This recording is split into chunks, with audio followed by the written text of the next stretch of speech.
Medicine, education, business. It's easy to find someone who is accomplished in one of these fields, but Charlie Barrett, Doc, excelled in all three. Charles M. Barrett was born in Walnut Hills in 1913, the youngest of three sons of the general agent for Railway Express in Cincinnati. In 1934, he received a bachelor's degree from Xavier University, where he was a standout center on the football team. 4 years later, he graduated from the University of Cincinnati College of Medicine. It was during his residency in the radiology department at General Hospital, now the University of Cincinnati Medical Center, that Charlie decided to take on cancer. When he walked into the cancer ward, his understanding of the practice of medicine was shaken to the core. He was stunned by the lack of concern for patients as individuals. Their outlook was bleak, and this was unacceptable to Charlie. He resolved to show them they were not abandoned.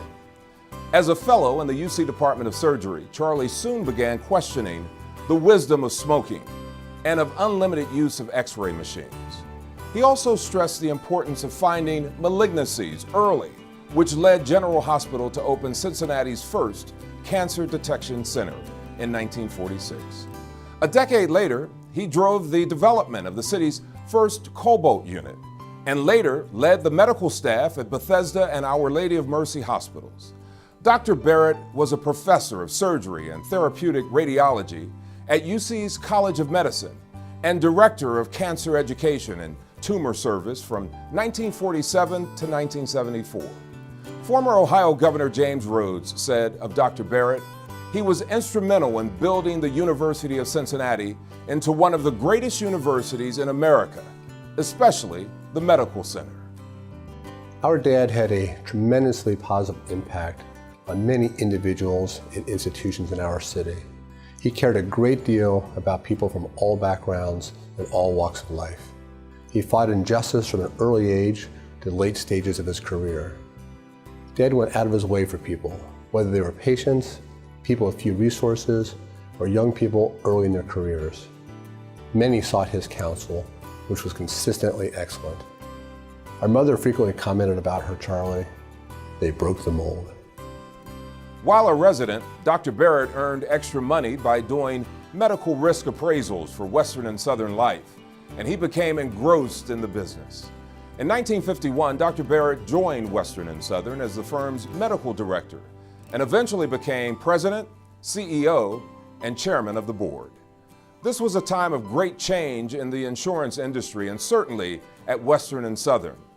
Under his leadership, the company developed new products, improved employee training, and adopted more advanced technology, growing to be a leader in the industry. He laid the foundation for the rules, regulations, and underwriting practices the company follows today. Dr. Barrett was civic-minded, and he served his community well.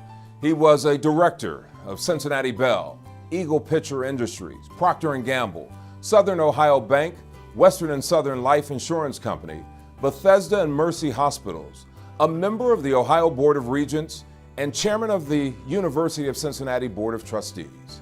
He served as president of the Commercial and Commonwealth Clubs and the Friendly Sons of St. Patrick, and was board chairman of the Greater Cincinnati Chamber of Commerce and the Cincinnati Business Committee.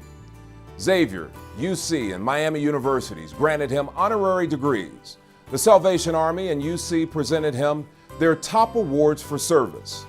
And in 1987, he was named a Great Living Cincinnatian. Dad was a man of his word, and his Catholic faith was his moral compass. He loved Shakespeare, the opera, warm summer nights in Cincinnati, the meanderings of the Ohio River, and the etymology of words. He was fascinated by the twists and turns of history. Best of all, he was an avid student of life, ever interested and willing to learn. His mind was versatile, thoughtful, and strategic in its efforts to achieve best possible outcomes. He was realistic with an enlightened heart. His life's energy carries on in each of us, and we are the better for it. Charlie was known for having a work week that never ended. He was up early and worked hard all day, every day of the week. But he was always home for dinner because his family was everything to him. Our father was unusually kind, directed, serious, and generous with all of us. We children always had his ear, and he played with all of us. We went along to the hospital, the medical school, and his after-hours visits with patients. We learned about every corner of Cincinnati and his experiences as team doctor for visiting baseball clubs and for the Boxing and Wrestling Commission. We learned to ride our bikes, ice skate, and play every sport he liked to play. We also learned how to wait patiently while he drove from one hospital to another. He always loved our company and always provided us with plenty of action.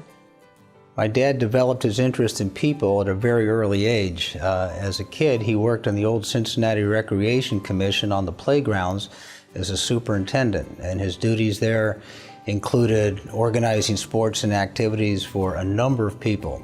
And he used to love regaling us with stories about some of the characters he came across in this job.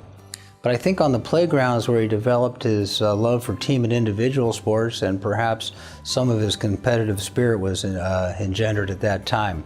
In high school and college, he was an avid athlete, and he played football and boxed.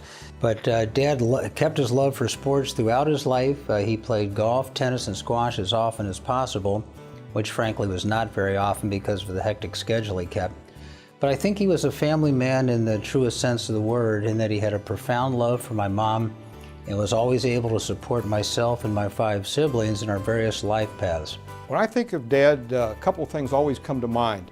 I especially remember all the good times we had laughing together. Growing up, he enjoyed good humor, he enjoyed laughing about things, and there was nothing more fun than to share things that he found to be humorous.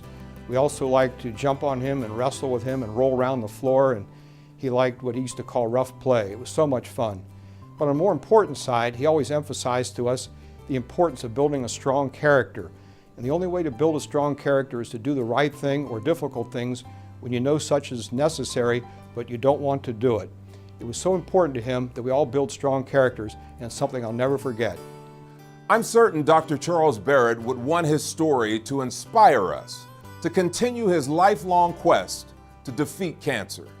And we believe it will do just that, while at the same time reminding us of all he contributed to his family, in his professional life, and as a community leader. Dad was the strongest man I ever met in personality, physicality, mentality, character, and the capacity to think, care, and to love. He believed in what he believed, unwaveringly so, loyal to his God, family, professions, that's medical, education, and business, his country, his city, his company, the university, the hospitals, and his Irish heritage. He loved life, people, medicine, finance, sports, words, thoughts, and home. He was loyal to everyone and everything he believed in, and his optimism was infectious.